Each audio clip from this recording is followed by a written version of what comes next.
High, আজ দার্জিলিংয়ে আমাদের সেকেন্ড ডে। তো এই যে দেখো ভোরবেলা 3টের মধ্যে উঠে 4টের মধ্যে রেডি হয়ে আমরা টাইগার হিলে চলে এসেছি সূর্যি মামা ওঠার দেখবো বলে। তো দেখো কত গাড়ি অলরেডি আমাদের আগে চলে এসছে।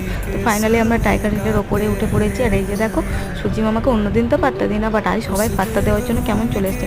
আর সূর্যি মামাও ভাও খেয়ে বেশ অনেকটা লেট করে আজকে উঠে পড়েছে। সূর্যি মামা ওঠা কমপ্লিটের সাথে সাথে আমরা সবাই ছুটে ছুটে নিচে চলে আসছি, নাহলে এত গাড়ির ভিড় আমাদের যেতে প্রচুর লেট হয়ে যাবে। তারপর জ্যামে পড়ে এই যে দেখো রাস্তায় আমরা স্ট্রবেরি তুলতে শুরু করেছি। স্ট্রবেরি তোলার পর একটু খেয়ে দেখলাম, খুব ভালো টেস্ট, পুরো বনফুলের মতো খেতে। তারপর সেখান থেকে আমরা চলে এসেছি পিস পাগোডাতে। এখানে দেখো কি সুন্দর সুন্দর টিউলিপ ফুলের মতো ছোট ছোট ফুল ফুটেছে। তারপরে এই মনেস্ট্রিগুলো একটু ঘুরে আমি আর বোনে ছুটে ছুটে একদম ওপরে উঠে গেছি। এখানে বুদ্ধের কাছে কয়েকটা ছবি টবি তুলে আমরা চলে এসেছি ঘুম মনেস্ট্রিতে। তো ঘুম মনেস্ট্রিটা ভীষণই চড়াই ছিল আর ভেতরে কাজ হচ্ছিলো বলে সেখানে ভালোভাবে আমরা ভিউ নিতে পারিনি। আর তারপর এখান থেকে আমরা চলে গেছি ডাইরেক্ট বাতাসিয়া লুপে। বাতাসিয়া লুপে দেখো কি সুন্দর টয় ট্রেন যাচ্ছে। এখানে কিছু কেনাকাটা করে আমরা ডাইরেক্ট রুমে চলে এসেছি।